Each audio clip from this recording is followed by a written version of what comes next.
Alright. Come on. Pressure is what? Pressure. Mass density times gravity. Mass density times gravity times depth. I'm into it. All right. In fact, if I'm calling this depth, and I might want to use h on this diagram. You need to use 100 minus h. No, you can say h is from the top. Well, it doesn't tell it. I'm going to say that h is going down from the top. If you're Drake, you're going to start from the bottom. All right. Okay, so that's pressure. Where does pressure have anything to relate to force? Well, because force times pressure, force equals pressure times the area. Force equals pressure times the area. All right, so force is going to equal this whole mass density or times gravity times h times area. And what area are we able to use here, right? Because the pressure is going to vary depending on the level, right? Depending on how deep you are, right? There's more pressure at the bottom. What kind of slice? Yes, from over here. Horizontal, so it's constant, right? As delta H gets very small, right?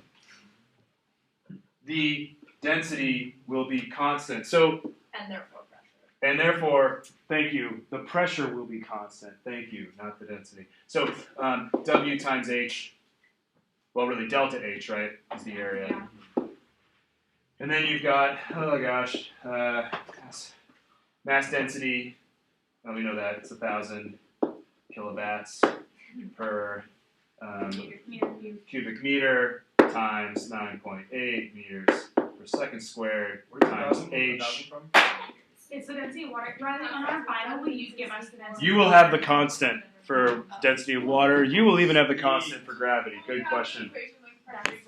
You would have F equals P times A. You would have P equals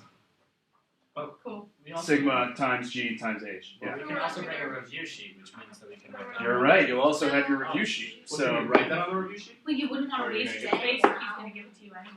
woohoo. Interesting strategy. So just to note, my friends, this gives us H meters times W in meters times delta H in meters. So from a unit standpoint, that's going to cancel out. We'd be left with kilograms times meters per second squared, which my physics people, newtons. This leaves us in newtons. Newtons times meters is joules. So this seems straightforward enough. The force on a slice is 9,800 times H times W times delta H. So the tricky part, H is depth. H is depth, absolutely. So we need to find W in terms of H, right? Caitlin, yeah? Well, also you might want to define, oh wait. I'm staying slicey here for as long as I can. No, wait, never mind. Yeah. Caitlin, we'll get back to that. What I think you were going to talk about. The endpoints, right? Yeah. Yeah. How do I find W? This is actually like the hard part, I think, in my mind. Like, which is funny because it's just like it's a friendly old expression that we've seen before.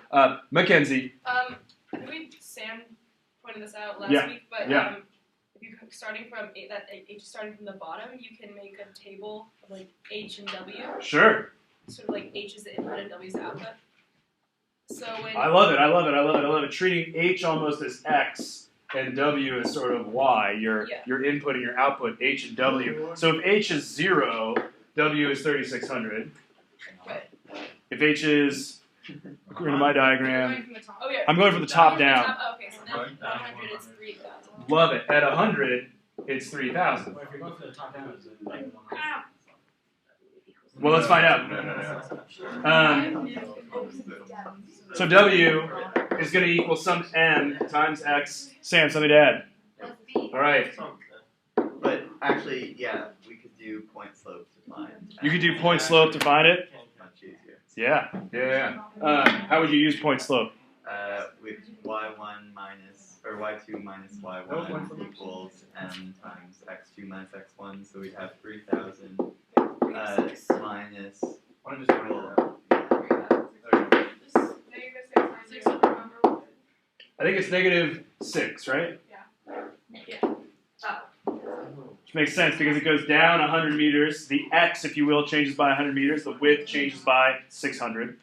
So that seems to follow, right? Or you can just write it out as, right, 3,000 minus 3,600 over, you know. You're getting sloppy.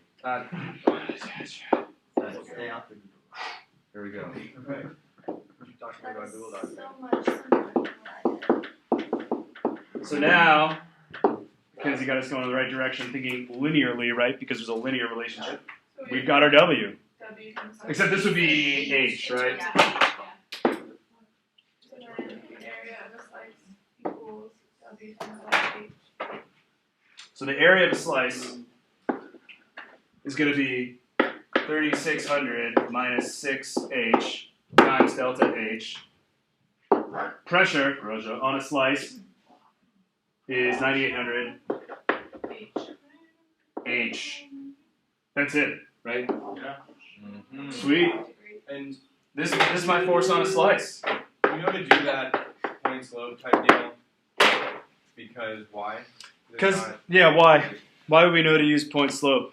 Or just linear equations, I guess, is also sort of the idea. Mariah, yeah. Well, we can see from the graph that it's decreasing linearly, so it's not like going to be some super complex curve type thing.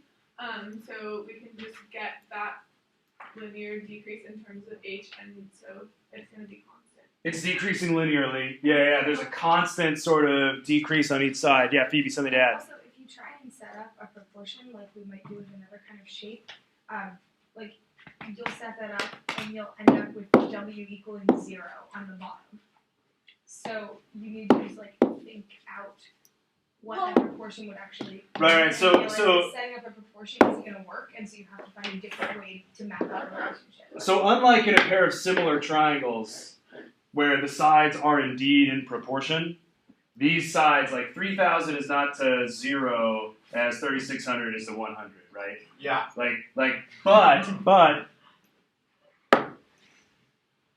you can't set up. But these triangles are proportional, right? So a change in H is proportional to a change in width, But it just right? So if the change in one is directly proportional to the change in another, it's linear, right? That means that the ratio of delta W over delta H is constant, which means it is linear. Did that help? I did. All right. I think, yeah. Mouth agape. Yes. I mean, we don't have to talk about this much because no one else did it, but you can set up a proportion if you redefine W. You'll find it. And you how do you define W as?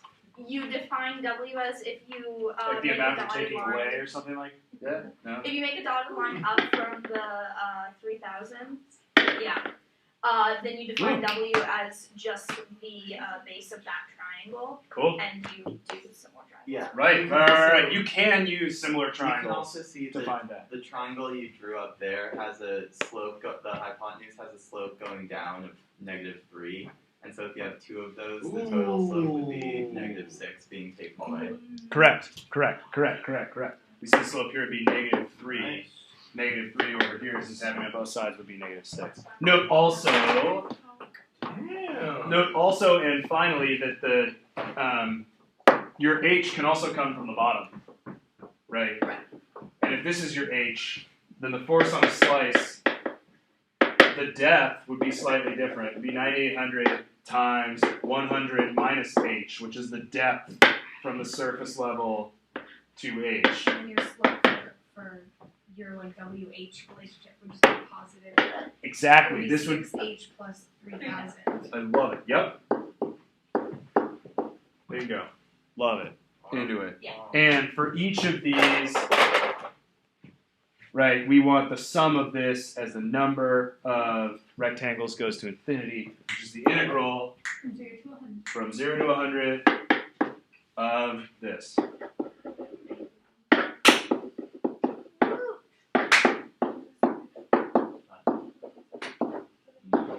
and our delta H has become our DH, and that is all Supposed to be 3,000. she wrote. Yeah.